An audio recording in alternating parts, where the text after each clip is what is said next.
জান্নাত ছেড়ে জাহান্নামে গিয়ে কেমন আছে? তো নর্মালি খারাপই থাকার কথা, বাট জাহান্নামের আবার কোয়ালিটি আছে।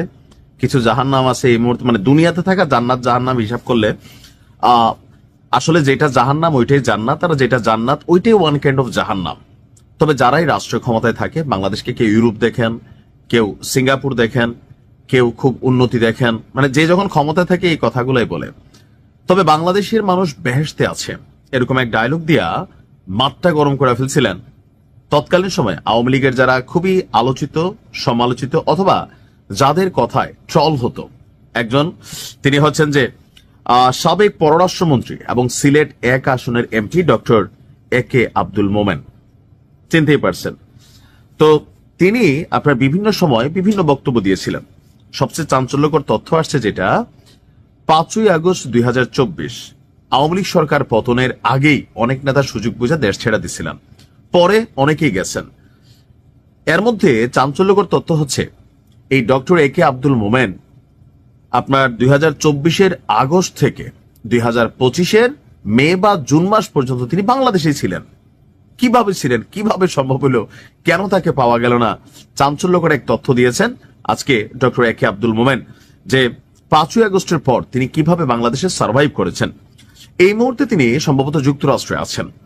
যুক্তরাষ্ট্রে থাকা এক বাংলাদেশি সাংবাদিকের সাথে ভার্চুয়াল মিডিয়ায় আপনার সাবেক এই মন্ত্রী এই তথ্য দিয়ে বলেছেন, আর তারই সাক্ষাৎকারটা আবার প্রকাশ করেছে দৈনিক মানব জমিন। তিনি বলছেন যে দেশের ভেতরেই পালিয়েছিলেন 8 মাস, অর্থাৎ জান্নাতে 8 মাস ধরে তিনি পালিয়ে বেরিয়েছেন, কারণ তখন এটা জাহান্নামে কনভার্ট হয়ে গেছে, নিজেদের ক্ষমতা চলে গেছে।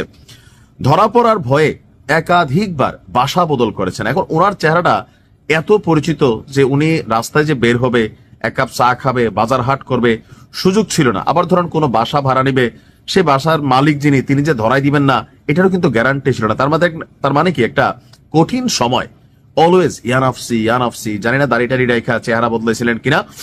এরপরে বলছেন যে মোবাইল ফোনের সিম বদলাইছেন 8 মাসে 6 বার। কেন?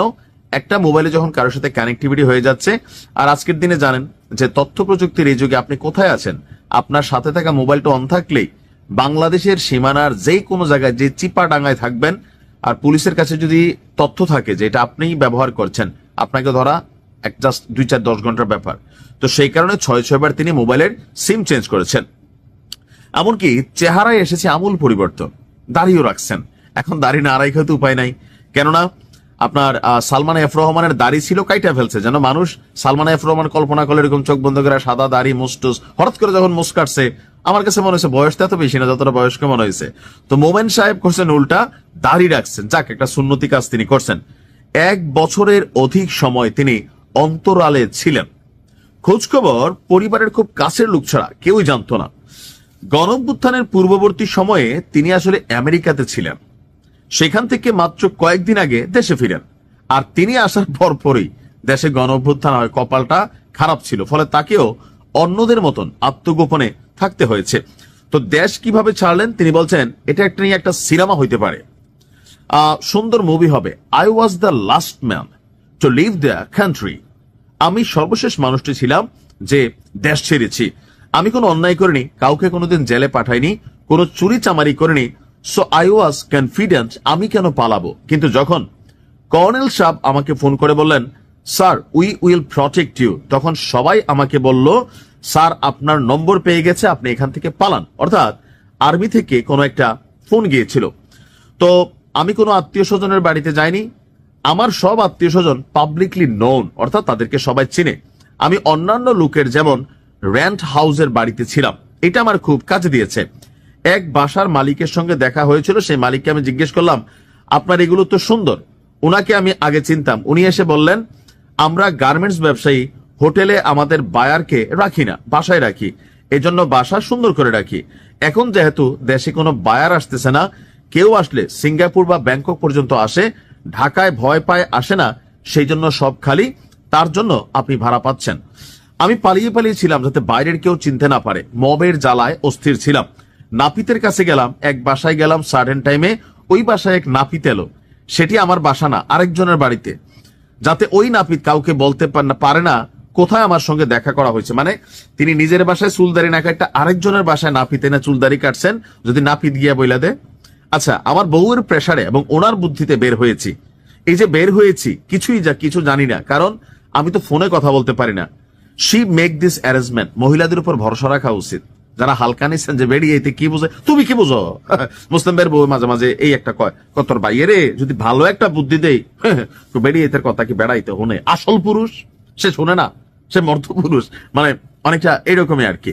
তো ওনার বক্তব্য হচ্ছে যে ওনার বউই ওনাকে বাংলাদেশ ছাড়ার যে যত পরিকল্পনা বা যত অ্যারেঞ্জমেন্ট আছে এটা উনি করছেন। দেশে অনেক ফড়িয়া আছে আপনাকে বিদেশ পাঠানোর জন্য, ওগুলো সবগুলোই মানি মেকিং, শুধু টাকা নে, আমি জীবিত আছি। অর্থাৎ এই যে আমরা বলি যে কোটি কোটি টাকার একটা ধান্দা হয়ে গেছে। মোমেন সাহেবরে ধৈরা ফাঁসি দিলেই কি না দিলেই কি, রাষ্ট্রের কি আসবে যাবে, বিষয়টা তারা চিন্তা করছে কোনটা, যে এই লোকের বিদেশ পাঠানোর জন্য যদি 10 কোটি নিতে পারি, 5 কোটি নিতে পারি, এক জীবনও তো ভাই এত টাকা কামানো সম্ভব না। সো কামাইছে, আর এটা কি এমনি কামাইছে? বহুত উপরের মানুষ এগুলাতে খাইছে ধাপে ধাপে। That was a settlement. প্রশ্ন করেছিল বাই এয়ারে সরাসরি শাহজালাল বিমানবন্দর থেকে আসছেন নাকি অন্য কোনো বিমানবন্দর থেকে। তিনি বললেন না না না, বিমানবন্দর তো আপনি যেতেই পারবেন না, ধারে কাছেও না, এটা পালাই আসছি, বিভিন্ন ভাবে পালিয়ে আসছি, বলা যাবে কোনো এক সময়। এখনো বলতে চাচ্ছি না, কারণ সরকারি লোকেরাই আমাকে সাহায্য করছে। এই যে পোলাপান যে বারবার বলে যে সরকারে আসলে টিম বৈশা আছে, তবে এটা বাস্তবতা হচ্ছে যে সরকারি লোকের সহযোগিতা ছাড়া, সরকারি মানে কি, প্রত্যেকটা সেক্টরই তো সরকারের কন্ট্রোলে।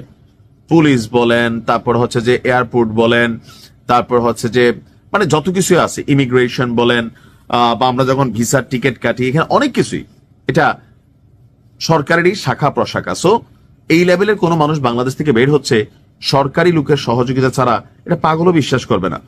তিনি বলেন আমরা সাদাসিধা মানুষ, দেশটাকে বাঁচাইতে হবে, দেশটা জঙ্গি বানাতে চাই না।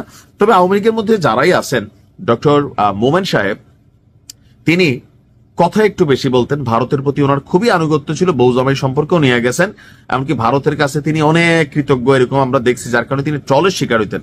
ওনাকে নিয়ে অনেক সমালোচনা আছে, কিন্তু সন্ত্রাসী কার্যকলাপ বা দুর্নীতি আমার মনে হয় না যে ওনার বিরুদ্ধে খুব বড় অভিযোগ। আমি ওনার নিয়ে অনেক ট্রোলিং নিউজ করছি, কিন্তু ওই সময় পাই নাই। অর্থাৎ এখানে অনেক কিছুই ঘটছে। আমরা ভাবছি 5ই আগস্টের আগে পরে সবাই দেশ ছেড়ে পালাইছে, বাট লাইক যে মোমেন সাহেব 8 মাস পরে পালাইছেন। কিভাবে আসছেন এখন এটা বলবে না, কারণ যারা পাঠাইছে অবশ্যই তারা বিপদে পড়বে, তো তারা তো তার উপকার করছে, এখন তিনি তাদেরকে বিপদে ফেলবেন না। কখনো পরিবেশ পরিস্থিতি বদলে তখন টেলিভিশন টক শোতে কিভাবে দেশ ছেড়ে পালিয়েছিল এগুলো নিয়ে উনি যে বললেন একটা মুভি হবে, এরকম মুভি হবে, টক শো হবে, আলোচনা হবে, তখন হয়তো অনেক কিছু আরো বের হয়ে আসবে। ভালো থাকুন, আসসালামু আলাইকুম।